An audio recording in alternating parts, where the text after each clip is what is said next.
بسم اللہ الرحمن الرحیم الحمد للہ رب العالمین والصلاة والسلام علی اشرف الانبیاء والمرسلین وعلی آلہ وصحبہ اجمعین اما بعد فاعوذ باللہ من الشیطان الرجیم بسم اللہ الرحمن الرحیم عسیٰ ربہ ان طلقکن ان یبدلہ ازواجا خیرا منکن مسلمات وقال اللہ تعالی وان تظاہر علیہ فإن اللہ هو مولاه وجبریل وصالح المؤمنین والملائکۃ بعد ذلک ظہیر صدق اللہ مولانا العظیم وصدق رسولہ النبی الکریم الامین ان اللہ وملائکتہ یصلون علی النبی یا ایہا الذین آمنوا صلوا علیہ وسلموا تسلیما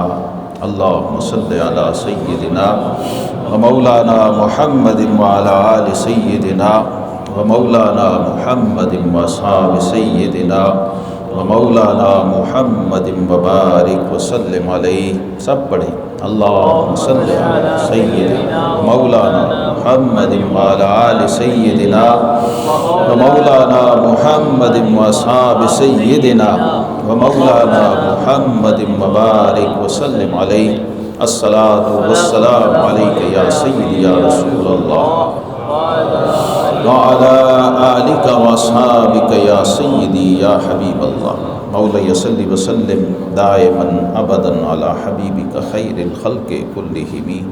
حاضرین مکرم، اس حلقہ درس قرآن میں ہم قرآن پاک کی صوفیانہ تفسیر اور قرآن پاک کی موضوعاتی تفسیر اس کا مطالعہ کرتے ہیں۔ صوفیانہ تفسیر ہم سوڈی وال کی جامع مسجد میں آخری اتوار کو وہاں بیان کرتے ہیں۔ یہاں ایک موضوع پر کوشش ہوتی ہے کہ قرآن پاک میں جہاں جہاں وہ مضمون موجود ہے اس پر ہم گفتگو کرتے رہیں، چاہے ایک درس میں، دو میں یا تین میں کم از کم، تاکہ وہ مضمون جو ہے اس کا زیادہ سے زیادہ احاطہ ہو جائے۔ اور یہ کرنے کی ایک وجہ یہ بھی ہے کہ ہمارے معاشرے میں علی العموم یہ رجحان نہیں ہے۔ ہم قرآن پاک کو بڑے سطحی اور بڑے سرسری انداز سے پڑھنے اور سننے کے عادی ہیں، اور یہ آپ سب جانتے ہیں کہ ایک مجلس میں جو عوامی مجلس اور حلقہ ہو، کوئی ادارہ نہ ہو، کوئی استاد نہ ہو، کوئی طالب علم نہ ہو، تو وہاں پر خالص علمی بات کو حاضرین کتنا کہ سمجھ سکتے ہیں؟ ہر ایک کے اندر ایک جیسی استعداد نہیں ہوتی اس کو سمجھنے کی، اس لیے بھی کہ قرآن پاک کے ساتھ ہمارا سلوک کچھ اچھا نہیں ہے۔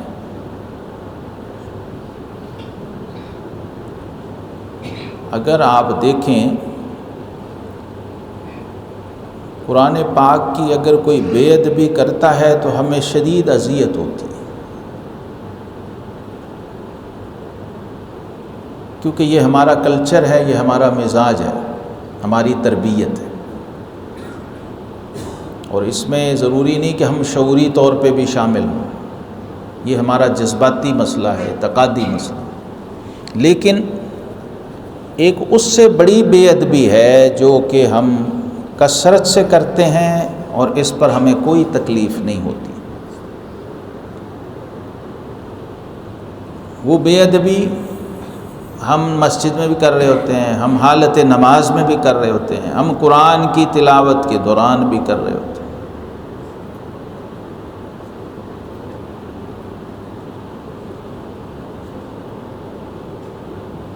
وہ بے ادبی کیا ہے کہ ہم قرآن کی آیات کو اور لفظوں کو پڑھ رہے ہوتے ہیں اور ہمیں معلوم نہیں ہوتا کہ ہم کیا پڑھ رہے ہیں، کیا کہہ رہے ہیں۔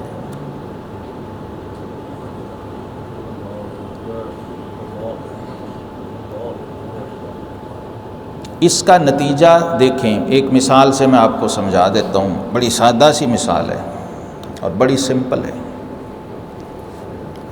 ایک قاری صاحب ہمارے پاکستان سے، ظاہر ہے جو پاکستان سے قاری باہر گیا ہے وہ کوئی عام مسجد کا قاری یا امام تو نہیں، پورے پاکستان سے ایک بڑے قاری صاحب کو یا 2 کو یا 3 کو سلیکٹ کیا گیا کہ آپ نے باہر کسی عرب ملک میں ایک قرات کا پروگرام ہے، کانفرنس ہے یا مقابلہ ہے، تو آپ نے اس میں شامل ہونا ہے۔ اب وہ چلے گئے قاری صاحب، یہ پرانی بات ہے، 70s کی شاید بات ہے، یہ حقیقی واقعہ ہے۔ تو جب وہ وہاں گئے، عالم اسلام کے بڑے بڑے قاری آئے، انہوں نے قرآن پڑھا، تلاوت کی، اور بڑا ایک ایمان افروز ماحول بنا۔ یہ پاکستان کے قاری صاحب نے بھی تلاوت کی، اور غالباً سورہ یوسف کی تلاوت انہوں نے کی، اور وہ مشہور آیتیں جو اکثر اچھے اور بڑے قاری پڑھتے ہیں وہ انہوں نے پڑھیں۔ وہ واقعہ جہاں پر حضرت یوسف علیہ السلام کو ان کے بھائیوں نے کنویں کے اندر پھینک دیا، وہ آیات پڑھ رہے تھے وہ، اور وہاں پر انہوں نے صدق اللہ العظیم یعنی ختم کر دیا۔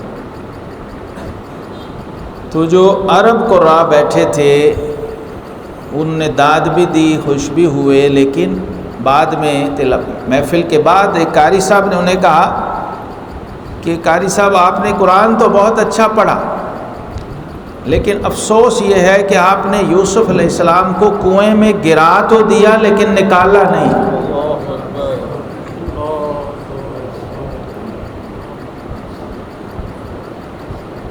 یہ وہ چیز ہے بھائی مسلمانوں جو ہمارے سمجھنے کی ہے۔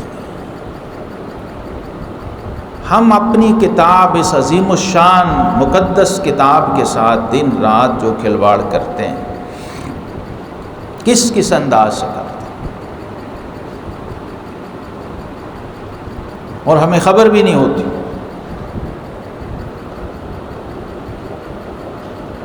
اور ابھی ایک تازہ واقعہ کویت کے اندر تراویح میں پیش آیا اسی طرح کا۔ وہ قاری صاحب لیٹ ہو گئے، جو وہاں کے لوکل قاری تراویح پڑھاتے تھے، تو جو انڈین، پاکستانی اور بنگالی لوگ وہاں تھے ان میں بھی ایک حافظ تھا۔ وہ جیسے یہاں ہوتا ہے نا، امام صاحب نے چلو جی حاجی صاحب تسی پڑھا دو، وہاں بھی انہوں نے کہا یار نہیں وہ آ رہے، کتنی دیر ہو گئی، سارے بیٹھے ہوئے ہیں۔ تو آخر انہوں نے ایک لڑکے کو جو حافظ تھا کھڑا کر دیا، اس نے تراویح پڑھانی شروع کر دی، اور بعد میں جب وہ والے قاری صاحب بھی دوران تراویح لیٹ پہنچ گئے، وہ بھی شامل ہو گئے صفوں میں۔ تو پھر انہوں نے جب سلام پھیرا کسی رکعت میں تو انہوں نے اسے روکا اور کہا کہ تم لوگ سارے ایسے ہی قرآن پڑھتے ہو، یہ جیسے تم پڑھ رہے تھے؟ انہوں نے کہا جی ہم سب ایسے پڑھتے تھے۔ تو انہوں نے فرمایا کہ قرآن پر اس سے بڑا ظلم کیا ہوگا کہ تم جیسے لوگ قرآن پڑھتے ہیں۔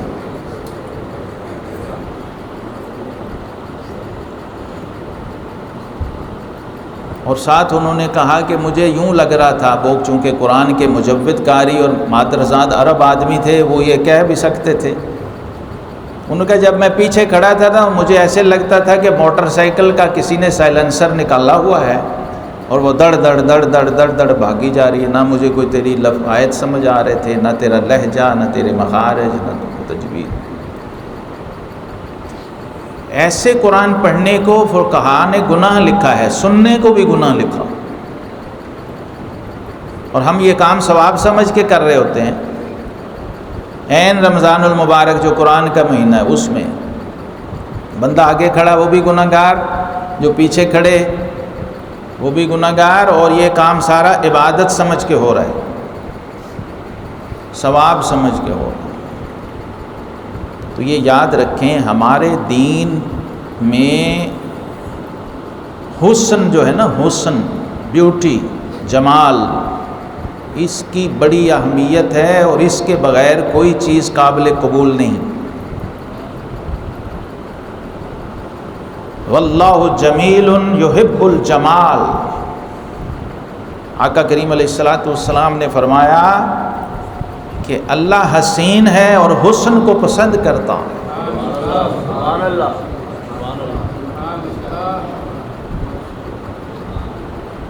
میں نے خوبصورت ترجمہ نہیں کیا، حسین کیا، کیونکہ اللہ صورت سے پاک ہے۔ کوئی اور ہوتا تو وہ یہاں کہتا اللہ خوبصورت ہے اور خوبصورتی کو پسند کرتا۔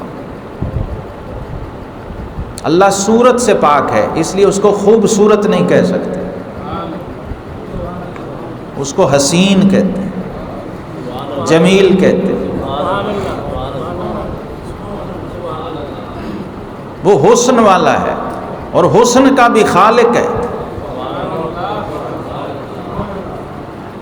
یہ لفظ احسان جو آپ حدیث جبریل میں سنتے ہیں نا، اسلام اور ایمان کے بعد اس کا درجہ اوپر، پہلا سٹیپ اسلام، دوسرا ایمان، تیسرا احسان۔ احسان کا لفظ آپ سب جانتے ہیں، یہ بھی حسن سے نکلا ہے، اور یہ حسن اور حسین یہ بھی حسن سے نکلا۔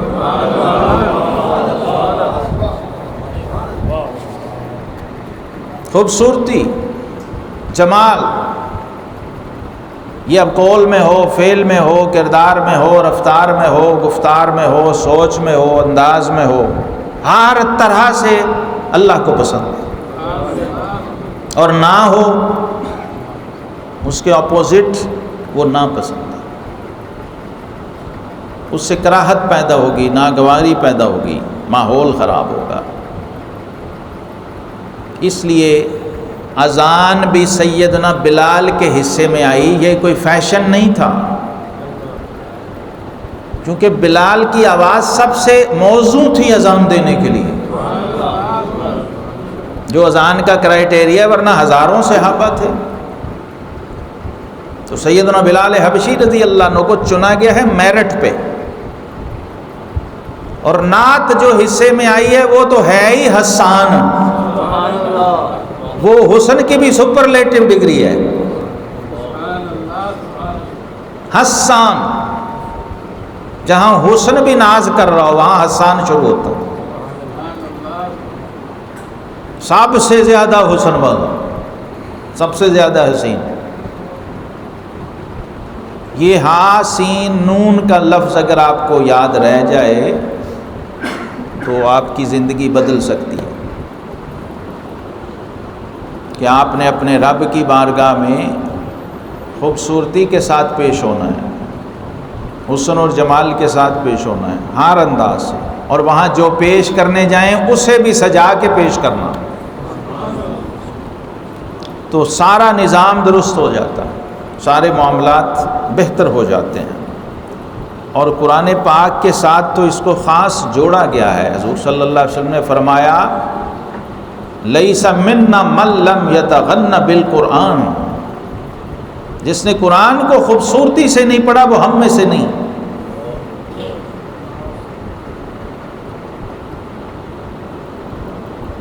اس کا کم از کم حق یہ ہے قرآن پاک کا، قرآن عظیم الشان کا، اور اس کے قرآن ہونے کا بھی، قرآن کا بھی یہی مطلب ہے،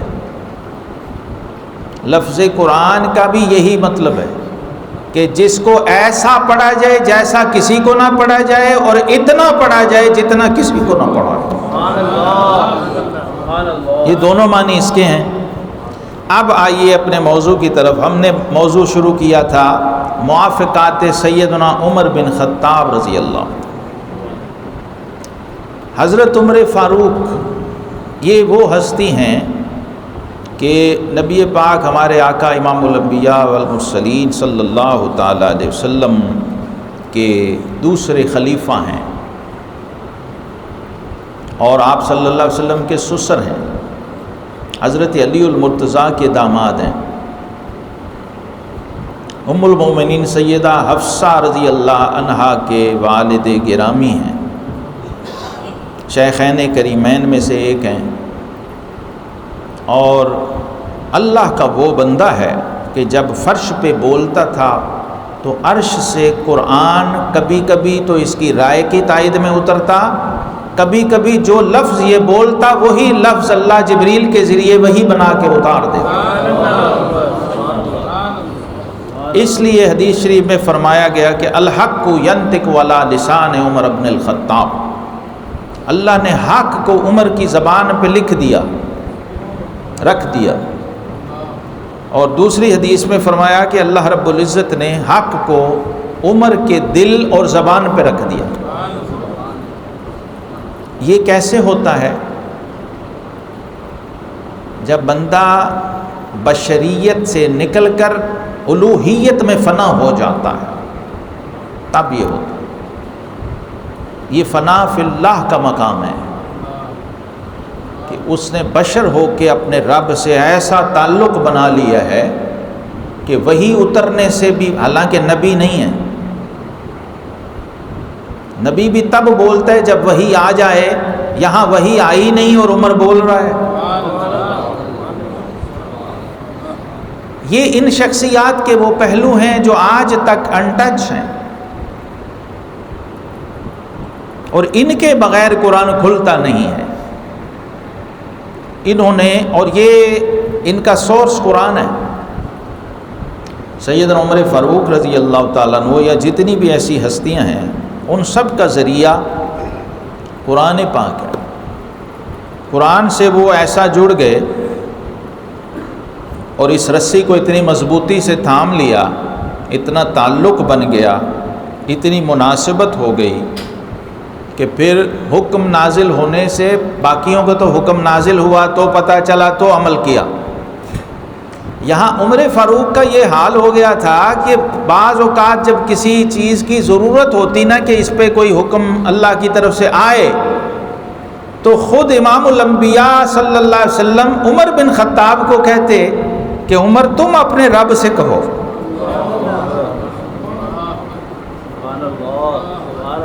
سوچیے، یہ تقریباً 22 مقامات ہیں قرآن پاک میں، ویسے تو ایک بھی ہو تو بہت ہے اس بات کو سمجھنے کے لیے، جس پر ہم پہلے بات کر چکے ہیں۔ مقام ابراہیم کا مصلی بننا، یہ بھی حضرت عمر فاروق رضی اللہ تعالی عنہ کا لنگر ہے، فاروقی لنگر ہے۔ آج یہ بڑا سینسٹیو موضوع ہے، لیکن اہم بہت زیادہ ہے، اور یہ اپنے سینسٹیوٹی کی وجہ سے ہی شاید انٹچ ہے۔ اور میں یہ سمجھتا ہوں کہ جس شخص نے اس حدیث کو اور اس آیت کو اور اس تفسیر کو نہیں پڑھا، سمجھا، نہیں دیکھا، وہ اسلام کی حلاوت کو کبھی پا نہیں سکتا، جتنا بڑا مرضی حاجی نمازی۔ وہ جو اسلام کا، ہمارے دین کا مزاج اور روح ہے، وہ اس کو کبھی بھی چھو بھی نہیں سکتا۔ یہ تیسرے 22 میں سے تیسرا مقام ہے، یہ سورہ التحریم، اس کی آیت نمبر 5 ہے جو میں نے شروع میں تلاوت کی ہے، جس میں فرمایا گیا، اور اس کو ہم علم القرآن کی اصطلاح میں کہتے ہیں آیت تخییر، اختیار سے ہے، آیت تخییر۔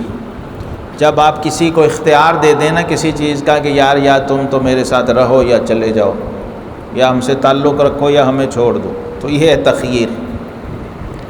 یہ آیتیں اس وقت نازل ہوئیں جب امہات المومنین حضور علیہ الصلاۃ والسلام کی ازواج مطہرات رضی اللہ تعالی عنہن، انہوں نے یہ تقاضا کیا کہ یا رسول اللہ صلی اللہ علیہ وسلم، ہمارے نان نفقے میں کچھ اضافہ کیا جائے۔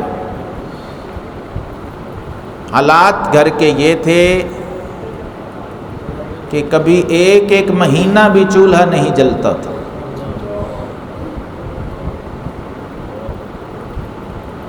اور ام المومنین سیدہ عائشہ صدیقہ رضی اللہ عنہا فرماتی ہیں کہ ہم پہ کئی دن ایسے گزر جاتے کہ سوائے 2 کالی چیزوں کے ہمارے پاس کچھ نہیں ہوتا تھا، ایک کالی کھجور اور ایک کالا پانی پینے کے لیے۔ جب وہ کنویں سے نکلتا تھا اس زمانے میں تو اس طرح کا چمکدار زمزم نہیں ہوتا تھا،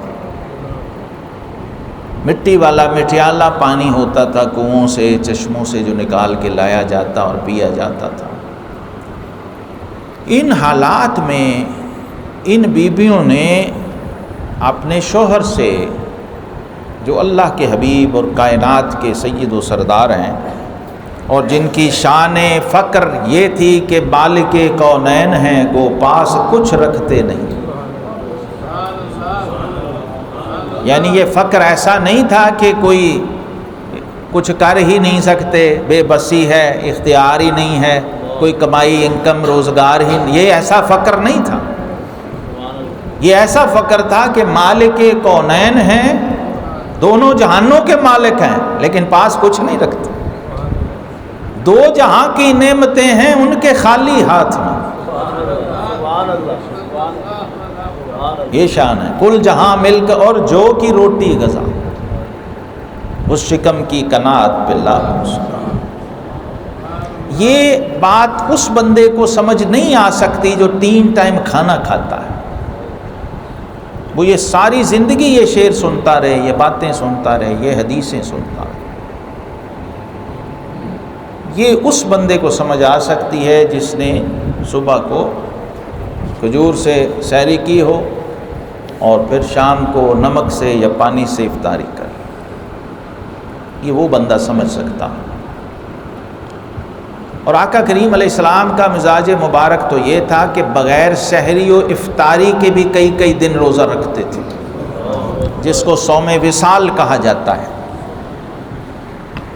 جس پر صحابہ نے جب یہ روزے رکھے تھے تو فرمایا تھا ایکم مثلی، یعنی روک دیا کہ تم یہ نہ کرو، تمہارے بس کی بات نہیں۔ ان حالات میں جب یہ کہا گیا امہات المومنین کی طرف سے، تو آقا کریم علیہ السلام کو یہ مستقل جو تقاضا ہو گیا، آج بھی بات ہوئی، کل بھی ہوئی، پھر پرسوں بھی ہوئی، تو طبیعت مبارکہ پر ناگوار گزرا اور آپ نے امہات المومنین سے، اپنی ازواج سے علیحدگی اختیار فرما لی۔ عرب کے ٹرمنالوجی میں اس کو ایلا کہا جاتا تھا، علیحدگی اختیار کرنا، جدا ہو جانا، اور عرب کلچر میں اس کو طلاق سمجھا جاتا تھا اس وقت۔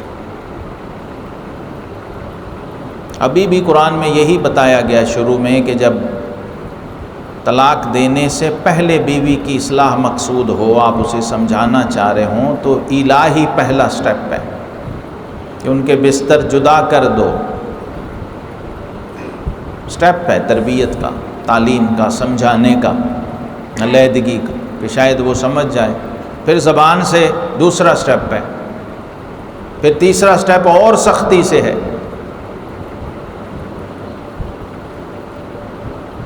اور پھر بھی نہ ہو تو پھر آخری حل اس کا طلاق ہے۔ اب یہ ایلا جب حضور علیہ السلام نے اختیار فرمایا تو یہ بات مشہور ہو گئی کہ حضور علیہ السلام نے امہات المومنین کو طلاق دے دی ہے، تو ایک واویلا مچ گیا، تباہی مچ گئی، ہر شخص پریشان حال بیٹھا ہوا تھا کہ آقا کریم علیہ السلام نے باقی لوگوں سے بھی اس وقت صدمے میں، پریشانی میں جدا ہو کے تقریباً 1 مہینہ ایک مسجد کے پاس اوپر بالا خانہ تھا، وہیں قیام فرما تھا، بس نیچے تشریف لاتے، خاموشی سے نماز ہوتی، پھر واپس تشریف۔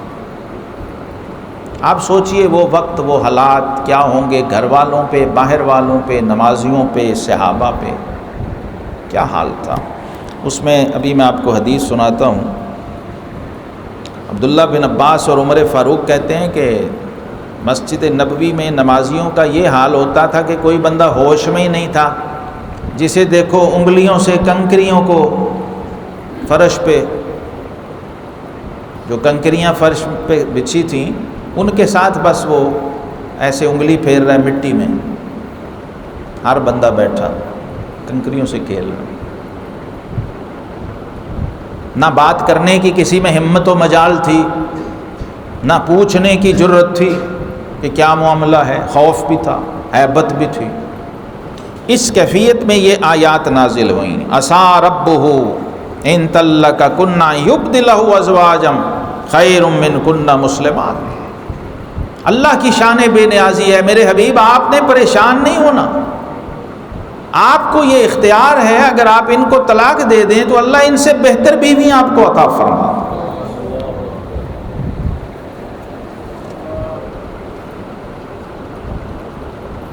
یہ سورہ تحریم کی آیت 4، 5، سورہ نساء کی آیت نمبر 82، 83، 84 اس سلسلے میں ہے اور بڑی اہم آیات۔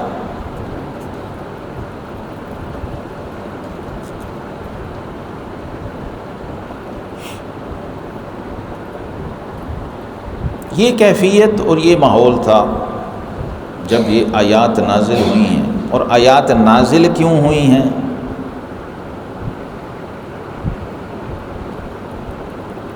اللہ نے یہ آیتیں کیوں اتاری ہیں؟ یہ اب صحیح مسلم میں، صحیح بخاری میں متفق علیہ روایات ہیں۔ سیدنا عمر فاروق رضی اللہ تعالیٰ عنہ کہتے ہیں، اب پہلا منظر یہ تھا، اب یہ دن گزر رہے ہیں، 29واں دن آ گیا، اور اس میں ایک شریف کی مسئلہ یہ ہے کہ اگر مہینہ ایک گزر جائے اس حال میں تو ایک طلاق واقع ہو جاتی ہے۔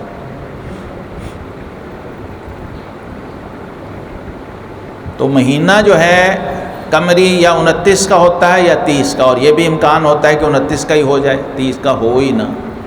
اب یہ اللہ کی شان ہے یا فراست فاروقی ہے کہ 29ویں دن آخر یہ عمر بن خطاب کی قوت ایمانی و فراست تھی کہ وہ اس دوران مسجد میں داخل ہوئے اور یہ جملہ فرمایا کہ یہ لوگ فرش پہ بچھی کنکریوں سے کیوں کھیل رہے ہیں، مٹی میں انگلیاں کیوں پھیر رہے ہیں، کیا ہوا ہے؟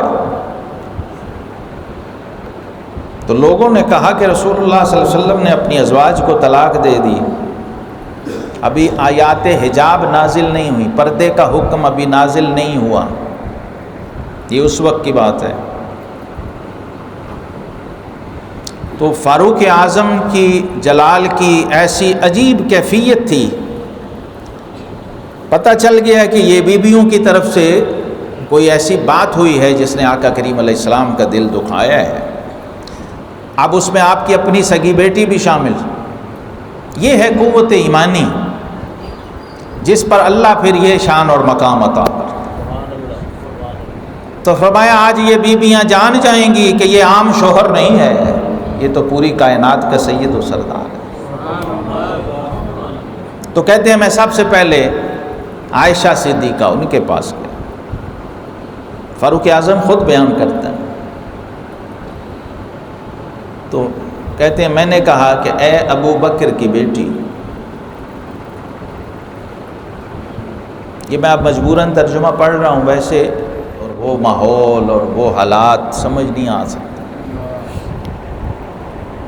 ورنہ وہ مومنوں کی ماں ہیں، حضور علیہ السلام کی زوجہ مطہرہ ہیں، بہت بڑا عزت کا مرتبہ ہے، لیکن اب یہاں سچویشن ایسی ہے، فَقُلْتُ يَا ابْنَتَ أَبِي بَكْرَ، میں نے کہا ابو بکر کی بیٹی، مجھے پتہ چلا ہے کہ تم نے رسول اللہ صلی اللہ علیہ وسلم کا دل دکھایا ہے۔ تو سید عائشہ صدیقہ رضی اللہ تعالیٰ عنہ کہتی ہیں عمر تمہارا اس سے کیا لینا دینا، یہ ہمارے گھر کا معاملہ، میاں بیوی کا معاملہ،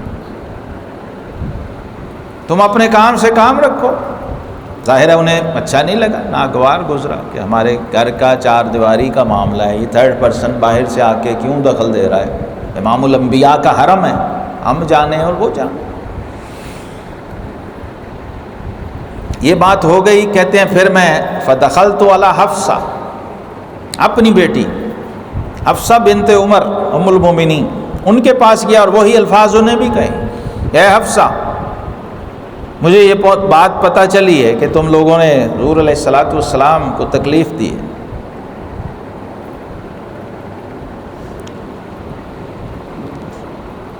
اور اپنی بیٹی کو کیا الفاظ کہے؟ فرمایا مجھے معلوم ہے کہ حضور علیہ الصلاۃ والسلام تم سے اتنی محبت نہیں کرتے، یہ جملے بھی کہے، اور اگر میں نہ ہوتا تو شاید اب تک تمہیں طلاق دے چکے ہوتے، میرے لحاظ میں تمہیں گوارا کیا۔ فبکت اشد البکا، اشد البکا، اب وہ بیویوں نے چیخ و پکار رونا شروع کر دی۔ سیدہ حفصہ ام المومنین بھی ہیں، ادھر بیٹی بھی ہیں کہ میرا باپ کیا کہہ رہا مجھے۔ یہ وکالت فاروق اعظم کے حصے میں آئی حضور صلی اللہ علیہ وسلم۔ پتہ کہ آپ صلی اللہ علیہ وسلم یہ باتیں اپنی بیویوں سے نہیں کہیں گے، آپ کا مزاج نہیں ہے۔ اور پھر پوچھا کہ کہاں ہیں حضور علیہ الصلاۃ والسلام، کہاں ہیں؟ تو انہوں نے بتایا، بیٹی نے بتایا کہ حضور علیہ السلام فلانی جگہ پہ تشریف فرما ہیں، یہ جہاں لوگ پانی پیتے ہیں مسجد میں، یہ وضو خانے کے پاس، ادھر تشریف فرما۔ کہتے ہیں میں ادھر پہنچا تو حضور علیہ السلام کے خادم خاص حضرت رباح، آپ کے خاص خادم جو تھے وہ موجود تھے، جہاں لوگ پانی پیتے ہیں اور یہ برتن وغیرہ رکھتے ہیں، پیالے وغیرہ، وہ پڑے تھے، اس جگہ وہ بیٹھے تھے۔ تو کہتے ہیں میں نے آواز دی کہ اے رباح، حضور علیہ السلام سے میرے لیے اجازت طلب کرو، میں ملنا چاہتا ہوں۔ اس دوران کسی شخص کو اجازت نہیں تھی کہ حضور علیہ السلام سے ملے یا بات کرے، اور نہ ہی کسی میں ہمت تھی، حالت ایسی تھی۔ تو کہتے ہیں وہ بولے نہیں، صرف مجھے اشارہ کیا۔ ان غلاموں کی بھی یہ تربیت تھی، آقا کا جو مزاج نہیں جانتا وہ غلام نہیں۔ اور ان خادموں کی ڈیوٹی ہی اس وجہ سے تھی کہ کبھی ابو بکر و عمر کو بھی ضرورت پڑ سکتی ہے کہ تم سے پوچھیں، تو انہوں نے بیچ میں کیا ڈیوٹی کرنی ہے، کیسے اس کو نبھانا ہے۔ زبان سے بولے بغیر، صرف اشارہ دیا، کہا کچھ نہیں۔ تو کہتے ہیں پھر عمر فاروق تھے، کہتے ہیں میں اور اونچی آواز سے بولا، بلند آواز سے بولا کہ میرے لیے آقا کریم علیہ السلام سے اجازت لو، اور ساتھ یہ اضافی جملے کہے کہ میرا خیال ہے کہ آقا کریم علیہ السلام سمجھیں گے کہ میں اپنی بیٹی حفصہ کی وکالت کے لیے آیا ہوں۔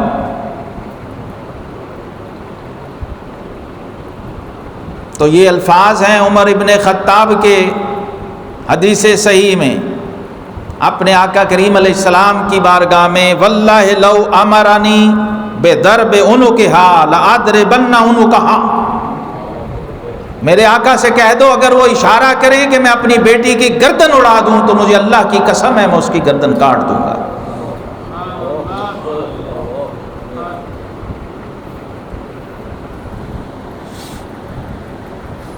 تو کہتے ہیں پھر اجازت عطا ہوئی، میں آقا کریم علیہ السلام کی خدمت میں حاضر ہوا۔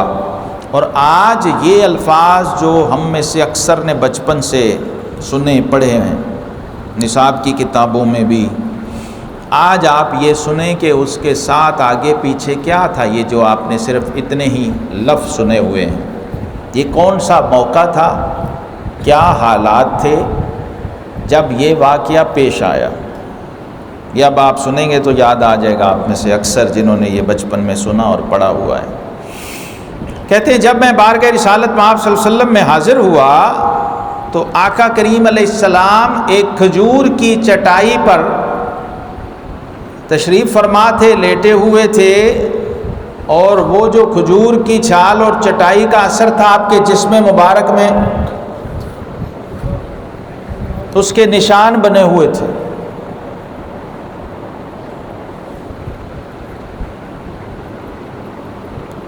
تو جب میں نے آقا کریم علیہ السلام کے جسم پر وہ نشان دیکھے اس چٹائی کے صف کے، سمجھ لیں یہ جو پہلے صف ہوتی تھی یہ بھی نرم اور اچھی ہوتی تھی، وہ جو کھجور کی چھال ہوتی ہے وہ زیادہ سخت ہوتی، اس کے کمر مبارک پر یہ پہلوؤں پر نشان پڑے ہوئے تھے۔ تو عمر ابن خطاب رضی اللہ تعالیٰ عنہ کہتے ہیں کہ میری آنکھوں سے بے اختیار آنسو جاری ہو گئے، مجھ سے کوئی بات تو ہوئی نہ، میں نے رونا شروع کر دیا۔ تو فرمایا عمر کیوں رو رہے ہو؟ کہتے ہیں میں نے عرض کیا یا رسول اللہ صلی اللہ علیہ وسلم میں کیوں نہ روؤں، یہ جو میں منظر دیکھ رہا ہوں کہ کائنات کے سید و سردار کے جسم پر اس چٹائی کے نشان بنے ہوئے، اور جب دائیں بائیں دیکھا پورے کمرے میں صرف ایک مٹھی جو پڑا ہے اور ایک پانی کی چمڑے کی چھاگل لٹک رہی ہے، یہ کل کائنات ہے۔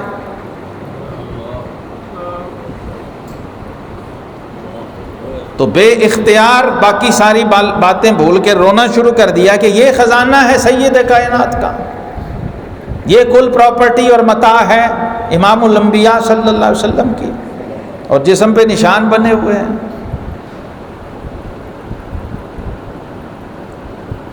اور ساتھ کہا یا رسول اللہ صلی اللہ علیہ وسلم یہ تو ادھر ہے اور ادھر کیسر اور کسرا وہ دنیا کی لذتوں کے مزے لوٹ رہے ہیں، مخمل و کم خواب کے بستر ہیں، اور دنیا کی اعلیٰ ترین نعمتیں پھل کھانے ان کو میسر ہیں، اور آپ تو اللہ کے رسول اور اللہ کا انتخاب ہیں جن کو اللہ نے کائنات میں چنا اپنے لیے۔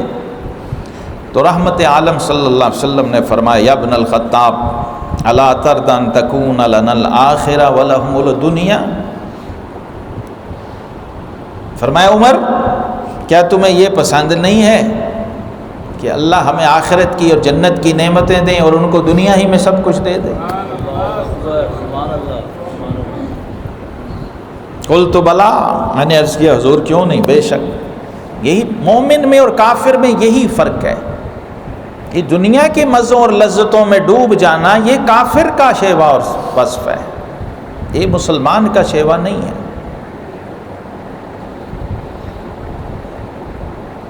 کافر اور مسلمان میں ایک بہت بڑا فرق یہ ہے، اور دوسرا یہ کہ وہ فقر اگر اختیاری ہو تو یہ سنت نبوت ہے، یہ ہمارے آقا نبی رحمت صلی اللہ علیہ وسلم کا طریقہ حیات ہے۔ یہ آپ کو پسند تھا کہ وسائل ہوتے ہوئے بھی انہیں دوسروں پہ خرچ کر دیا جائے اور خود چٹائی پہ بیٹھ جائے، نہ کہ آپ کہیں کہ میں اپنا پوری تجوری پہلے لگا کے اپنا گھر بھر کے دنیا کی ہر نعمت یہاں رکھ کے پھر اگر بڑھ جائے تو کسی فقیر مسکین یا غریب کو دینے کا سوچوں کہ دینا ہے کہ نہیں۔ یہ ان چیزوں کو نہ پڑھنے، نہ سننے، نہ سمجھنے کا نتیجہ ہے کہ ہم شعوری طور پہ کبھی اس کوچے میں بھی گزرتے نہیں ہیں جہاں ہمیں مستقل ڈیرا ڈال کے رہنا تھا، اس گلی اور موڑ پہ کبھی جا کے کھڑے بھی نہیں ہوئے جہاں ہمیں ساری زندگی گزارنی تھی۔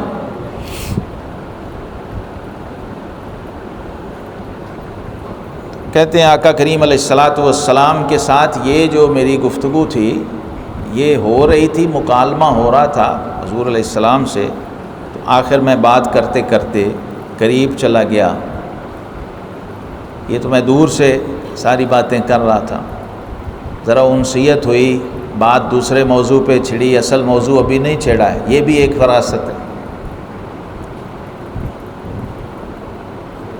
یہ بھی حکمت ہے کہ جاتے ہی وہ بات نہیں شروع کر دی ہاں جی کیا ہوا ہے جی، نہیں، پہلے بتایا کہ آپ کا غلام آپ کا کس درجہ وفادار ہے کہ اپنی سگی اولاد کی بھی گردن کاٹ دے تو اف نہ کرے، پھر اس ذاتی درد اور کیفیت کا اظہار کیا جو نیچرل تھی، اور پتہ تھا کہ میں کس کو کہہ رہا ہوں جو میرے دل کے اوپر بھی نظر رکھتا ہے۔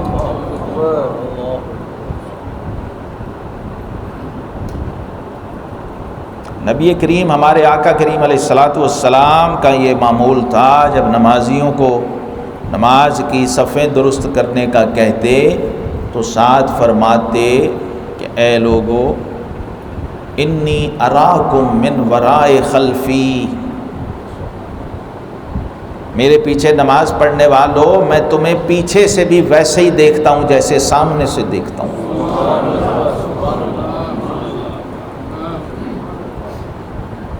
تو یہاں تو معاملہ ہی اور تھا۔ تو یہ سارا اظہار کر کے پھر اصل بات پہ آئے، اصل مدعا اور اصل موضوع۔ کہتے ہیں میں نے آقا کریم علیہ السلام کے چہرہ اقدس پر ناگواری کے آثار دیکھے، آپ تکلیف میں تھے، غصے کی کیفیت میں تھے۔ فقلت یا رسول اللہ ما یشق علیک من امر النساء، یہ سنیے اب شان فاروق اعظم کیا، اس میں اپنی یہ نہیں کہ چلو دوسروں کی بیٹیاں ہوتی ہیں تو لوگ کہتے ہیں کہ چلو، یہاں انتہا یہ ہے کہ ان میں اپنی سگی بیٹی بھی شامل ہے۔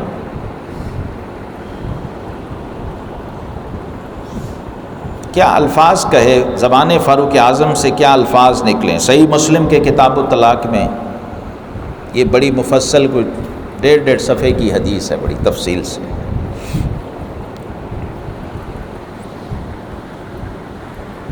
کہتے ہیں جب میں نے یہ تکلیف کا اثر، غصے کا اثر دیکھا، ناگواری دیکھی، تو میں نے کہا یا رسول اللہ صلی اللہ علیہ وسلم، یہ جو خواتین کے آپ کی ازواج کے معاملہ میں آپ کو تکلیف پہنچی ہے، اگر آپ ان کو طلاق دے دیں تو اللہ آپ کے ساتھ ہے۔ یہ سنی الفاظ دھیان سے۔ فَإِن كُنْتَ طَلَّقْتَهُنَّ فَإِنَّ اللَّهَ مَعَكَ وَالْمَلَائِكَةَ وَجِبْرِيلَ وَمِيكَائِيلَ وَأَنَا وَأَبُو بَكْرَ، آپ کی تکلیف ہمیں گوارا نہیں ہے، چھوڑ دیں ان سب کو، اور اگر آپ ان کو طلاق دے دیں، ترک کر دیں، آپ کا اللہ بھی آپ کے ساتھ، جبریل آپ کے ساتھ، میکائیل آپ کے ساتھ، سارے فرشتے آپ کے ساتھ، عمر آپ کے ساتھ، ابو بکر آپ کے ساتھ۔ یہ بھی کمال دیکھیں، فاروق اعظم کو پتہ ہے کہ بیٹی ابو بکر کی بھی ہے، لیکن انہیں یہ کہتے کہ میں ہوں، یہ نہیں کہتا کہ ابو بکر ہے کہ نہیں، مجھے کیا پتا۔ انہیں پتا تھا کہ یہ ہو نہیں سکتا کہ عمر کچھ چاہ رہا اور ابو بکر وہ نہ چاہے، یہ کیسے ہو سکتا؟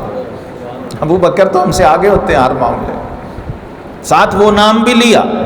اس پر خالق کائنات نے یہ آیات اتاری، سورہ نساء کی آیت 83، وَإِن تَظَاهَرَ عَلَيْهِ فَإِنَّ اللَّهَ، اب سنی الفاظ بھی سیم ہیں۔ جو جملے فاروق اعظم نے بولے، فرمایا اگر میرے محبوب پر یہ گراں گزرے جو ان بیویوں نے کیا ہے تو فَإِنَّ اللَّهَ هُوَ مَوْلَاهُ، سن لو لوگو، سب سے پہلے میں اپنے حبیب کے ساتھ ہوں، وجبریل، اللہ جب ساتھ ہوتا ہے پھر جبریل بھی ساتھ ہوتا ہے، وصالح المؤمنین والملائکہ، یہ لفظ فاروق اعظم نے بولا تھا، فرشتے بھی ساتھ ہوں گے، اللہ نے بھی والملائکہ، جبریل بولا تھا، اللہ نے بھی جبریل بولا۔ صالح المومنین کی تفسیر میں ہر مفسر نے لکھا ہے ابو بکر و عمر۔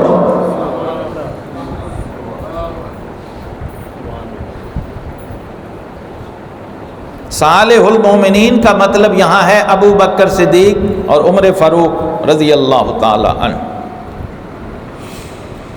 اب یہ ساری بات ہو گئی، آیت بھی اتری، اب فاروق اعظم، بس فاروق اعظم کو اس کے بغیر کوئی سمجھ نہیں سکتا۔ کہتے ہیں میں نے کہا حضور کیا آپ نے بیویوں کو طلاق دی ہے یا طلاق دینا چاہتے ہیں؟ تو فرمایا نہیں، میں نے طلاق نہیں دی۔ یہ وہ سارا مرحلہ تھا کہ 1 مہینے بعد اللہ کے حبیب علیہ السلام وہ کیتھارسس ہوا، وہ تکلیف رفع ہوئی، وہ جو اثر تھا وہ ختم ہوا، اور اس بالا خانے سے نیچے تشریف لائے۔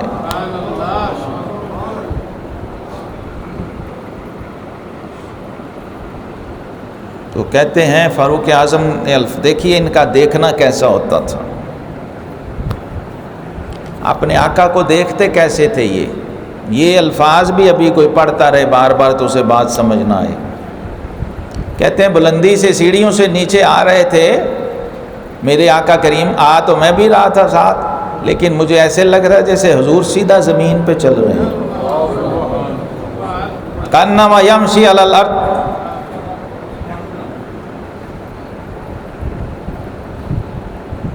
بندہ سیڑھی اوپر سے کہیں نیچے اترے تو ایسے ہی اس کو ہاتھ ہی ڈال لیتا ہے دیوار کو یا کس ڈنڈے۔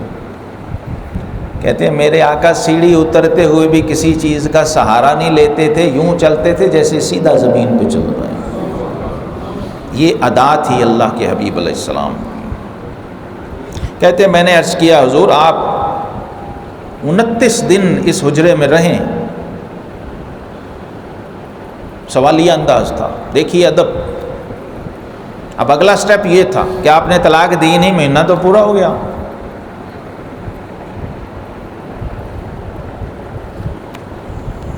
حضور 29 دن آپ نے یہاں گزارے ہیں، تو آقا کریم علیہ السلام نے فرمایا عمر مہینہ کبھی 29 کا ہوتا ہے، کبھی 30 کا بھی ہو جاتا ہے، تو مہینہ 30 کا ہی ہوا۔ تو کہتے ہیں میں پھر اب عمر کی کیفیت دیکھیں کیا ہوگی، ادھر لوگوں کا حال، ادھر امہات المومنین کا حال، ادھر آقا کریم علیہ السلام کی کیفیت۔ تو کہتے ہیں اب وہ جو حال لوگوں کا دیکھا، ادھر امہات المومنین رو رہی تھیں، ادھر اللہ کے حبیب پریشان، میں مسجد کے دروازے میں کھڑا ہو کے آواز پہلے ہی بڑی بلند تھی، تو میں نے کہا لوگو سن لو، اللہ کے حبیب نے اپنی بیویوں کو طلاق نہیں دی ہے۔ پھر اس پر بھی آیت اتری، اس پر بھی قرآن کی سورہ نساء کی آیت 83 نازل ہوئی، وَإِذَا جَاءَهُمْ أَمْرٌ مِّنَ الْأَمْنِ أَوِ الْخَوْفِ أَذَاعُوا بِهِ۔ یہ دیکھیں فاروق اعظم کی شان، اللہ قرآن میں کیسے کیسے کس انداز سے بیان فرما رہا ہے۔ اب یہ سارے معاملات کو دیکھا، پرکھا، اس کی تشخیص کی، شرعی حکم نکالا کہ طلاق ہوئی ہے کہ نہیں ہوئی۔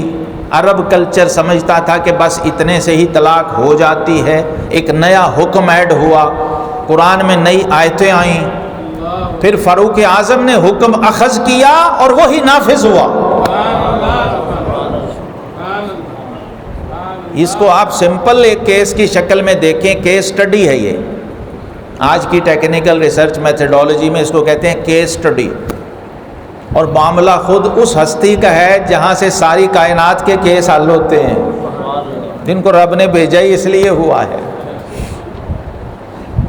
تو اب یہاں فتویٰ بھی، استفتاء بھی اور جواب بھی، سب کچھ فاروق اعظم دے رہے ہیں، قاضی بھی وہ ہیں، مفتی بھی وہ ہیں، اور ساتھ اللہ آیتیں نازل کر رہا ہے۔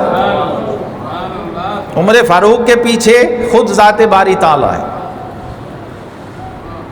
تو کہتے ہیں پھر یہ آیت آئی کہ جب انہیں امن یا خوف کی حالت میں کوئی معاملہ پیش آتا ہے، اذاعوا بہ، تو وہ اس کو بڑے اچھے طریقے سے ہینڈل کرتے ہیں، فیس کرتے ہیں۔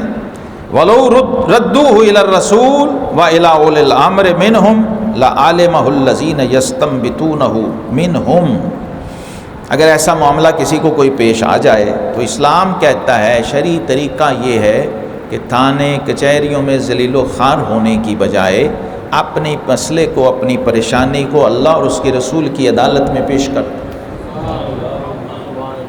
کتنا بہترین اور سادہ اور سمپل اور باعزت حل ہے، بجائے اپنے گھر کا مسئلہ چار دیواری سے باہر لے جا کے پہلے ہی اپنی خاک اڑاؤ اور اپنے آپ کو لوگوں کی، اپنی عزت کو لوگوں کے حوالے کر دو۔ اللہ رسول کی بارگاہ میں اس کو لے جاؤ، فیصلہ پہلے سے تیار ملے گا تمہیں۔ اللہ اور رسول کو مانو تو صحیح پہلے۔ تو فرمایا اگر وہ بارگاہ رسالت میں اس مسئلے کو پیش کر دیں یا اولو الامر کے پاس پیش کر دیں۔ دوسرا سٹیپ یہ ہے، اولو الامر کون ہے؟ علماء اور فقہاء، ائمہ امت۔ ان کی بارگاہ میں اس مسئلے کو رکھ دیں، تو اس کی پہلی مثال اس امت میں فاروق اعظم ہے۔ سبحان اللہ، سبحان اللہ، سبحان اللہ۔ تو فرمایا لَعَالِمَهُ الَّذِينَ يَسْتَنبِطُونَهُ مِنْهُمْ، وہ جو ان میں قرآن و حدیث سے مسئلہ نکالنے کی اہلیت و صلاحیت رکھتے ہیں، استدلال و استنباط کا ملکہ رکھتے ہیں، وہ ان کا مسئلہ حل کر کے انہیں دے دیں گے۔ یہاں اس کی تفسیر میں لکھا، بلکہ لکھا کیا، خود فاروق اعظم اس کے مفسر ہیں، کہتے ہیں فَكُنْتُ أَنَا الَّذِي اسْتَنبَطْتُ ذَلِكَ الْأَمْرَ، میں وہ پہلا شخص تھا جس نے اس مسئلے کا حل قرآن کی ان آیتوں سے نکالا، میں وہ پہلا شخص تھا۔ فَأَنزَلَ اللَّهُ آیَةُ التَّخْیِیرِ، اس کی پھر تائید جو استنباط فتویٰ فاروق اعظم نے دیا، اور اس پہ مہر تصدیق ذات باری تعالیٰ نے لگائی، اور آیت تخییر نازل ہوئی۔ یعنی دو ٹوک اور واضح طریقے سے اللہ رب العزت نے امہات المومنین کو، حضور علیہ السلام کی ازواج مطہرات کو یہ فرما دیا کہ اگر تم چاہو تو، دیکھیے وہ الفاظ آگے انشاءاللہ اگلی نشست میں اس آیت کو، اور پھر اس کے ساتھ جو حدیث ہیں اور آیات حجاب ہیں، پردے کے احکام اس کے بعد آئے، یہ گریجولی ایک سیکوینس ہے احکام کے نزول کا۔ تو رب کریم نے فرمایا کہ اے میرے نبی کی بیویو، اگر تم چاہو تو کائنات اور زمین و آسمان کے خزانے تمہیں دے دیے جائیں اور تم چلی جاؤ، اور چاہو تو اللہ اور اس کے رسول کو لے لو۔ ان بیبیوں کے بھی قربان جائیں، انہوں نے کہا جی ہمیں زمین و آسمان کے خزانے نہیں چاہیے، ہمیں اللہ رسول چاہیے۔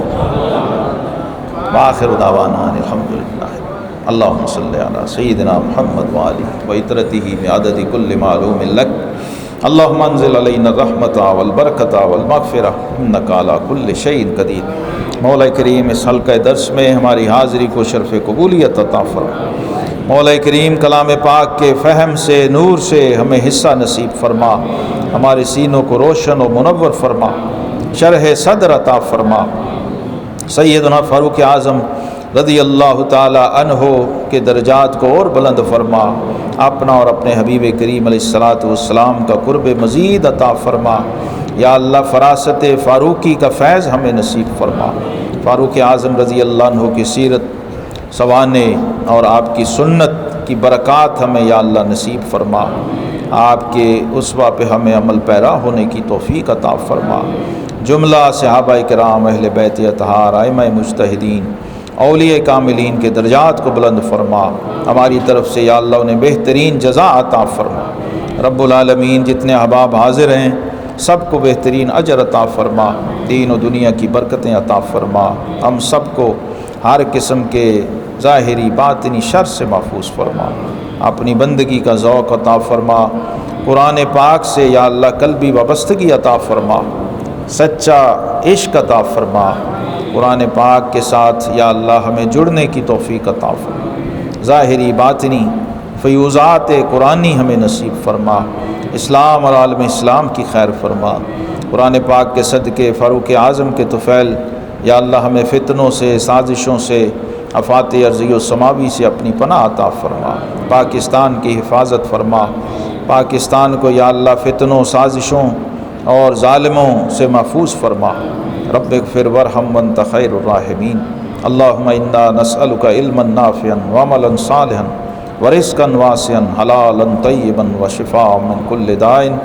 ربنا تقبل منا انک انت السمیع العلیم وتب علینا انک انت التواب الرحیم۔ وصلی اللہ تعالی علی حبیبہ سیدنا محمد وآلہ واصحابہ اجمعین۔